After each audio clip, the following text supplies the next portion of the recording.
township has done, I know this is a little different from Illinois, but they have passed community rights, which is namely that our community, as a community, has rights to healthy water, healthy air, healthy land. And that's something that can be done at the township level. I know it's a little bit different here.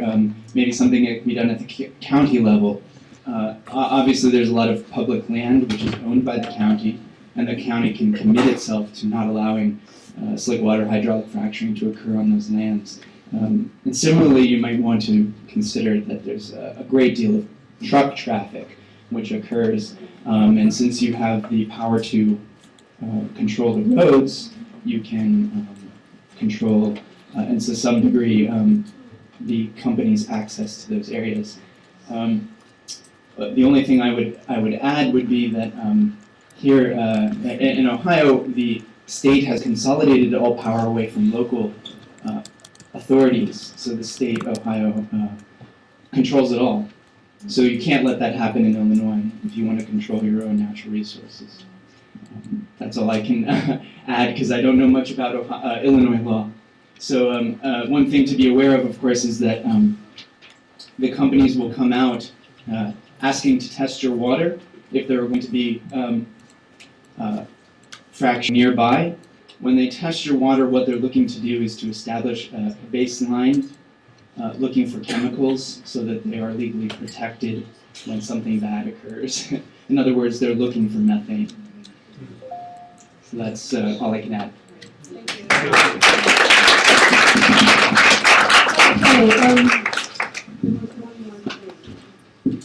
We're going to wrap up our town hall meeting at this time. I know there was one more thing that just slipped my mind. Oh, that was, I don't know if that was you, Tabitha, or there was somebody that was working on Terry Tracy. Is she here tonight? Barb? Are you working with Terry on the water testing, water stewards training? I just wanted you all to be aware of this and know this because this might be something useful. We don't necessarily like the idea that you should have to test your water now just in case it gets contaminated because, as we all know, no amount of legal recourse is going to uncontaminate that water. However, if by unfortunate chance we do need a legal leg to stand on, water testing is one of the things some communities are putting into action. Barb will talk about that. I think it's been at least 10, 15 years that Sierra Club nationally and Illinois has really been involved in this Water Sentinels program and been testing water for various tests. And there is a very simple test that is a baseline test that we can train people to use. But we are trying to educate ourselves even further because this is a special case of all these pollutants that don't usually get in the water. And so, we're working to figure out what would be the best. I mean, there is a baseline test with a very simple instrument that we can train people to use to test well water, and then it signals when there's been a change, and then that can signal you to get a higher test, a more complicated test that you would send into a lab. But also we're talking about, and trying to find out what tests and what expense it would be to test for things like benzene, toluene, these things that are showing up in these people's water where the fracking is going on. So, and how expensive that would be to test for these chemicals. So we're still in the exploratory process about what is the best test, but at this point we do have this basic test. So you can let me know if you're interested in being trained with that basic test, and then we can keep in touch with you as we develop, because we have been informed by an environmental lawyer that if we have to take a company to court, because water has been contaminated, we may need, special tests, higher tests. We're going to close this meeting now, but before we end, Liz is just going to briefly walk you through just a few things on the Southern Illinois Against Fracturing Our Environment website that will be helpful to you, because it's a very comprehensive website. You will find a lot of things that you will be very, very useful to you, but she's going to point out just a few things. And for example, the packet that we gave out to everybody. Liz, if you want to come over. Sure.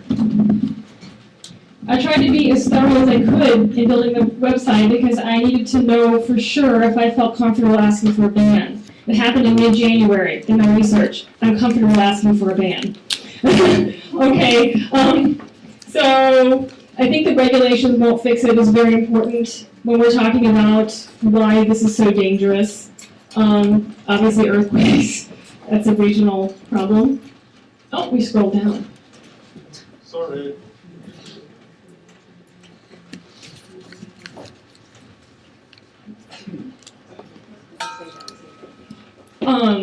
Well, the two companies I've heard of in terms of leases are Next Energy and Range Resources. I know Range Resources also does drilling, but we're not sure about more specifics at this point.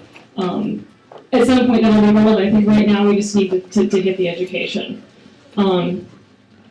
Yeah, so, well, yes, everyone needs to sign the petition. I tried to make it pretty self-explanatory. What are the problems and other consequences? Those are huge pages because I've really tried to put a lot of detail and document about air tests and health problems and so forth. So I've tried to make this a really decent resource for people to say, well, there's no proof. Yeah, right, okay. And the homepage even. Go ahead and scroll down on the homepage. Keep going. It's a long one. Keep going. Okay, I've tried to list some really decent evidence, just as it's a huge list of evidence on the homepage. Because I remember Jack Overstreet saying, well, there's very little evidence of contamination. So I sat down for like 3 weeks and found evidence of contamination. Oh, the owner of Next Energy is Jack Overstreet. And he's made some really incredible comments in Illinois. He has said fracking is safe. And so, no, fracking is not safe, we are safe. Yeah, so I tried to make the website a resource we can look at. And, someone says, well, there's no proof, there's no evidence, there's no documentation, go to our website. So I tried to make it a resource that we can all just say, just go to the website. What's the website? The website is don'tfractureillinois.org. That is the website. Okay, awesome. Posters you can print out. Oh yes, and the Get Materials page, we have the flyers and the posters. Click on that, Julian. Get materials. Yep. There are the flyers, In your packet. posters. Yeah, these are in your packets. And like I said, we need to get a nice single brochure that we can hand out to everybody. That's one of our next items on the agenda.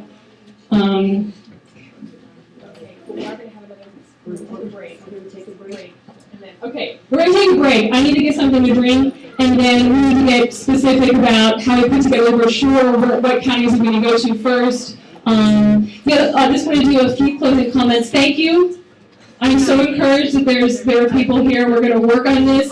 I would encourage everyone, do your own thing. In terms of, if you feel inspired to write a letter to the editor, do it. If you want to approach your officials, do it.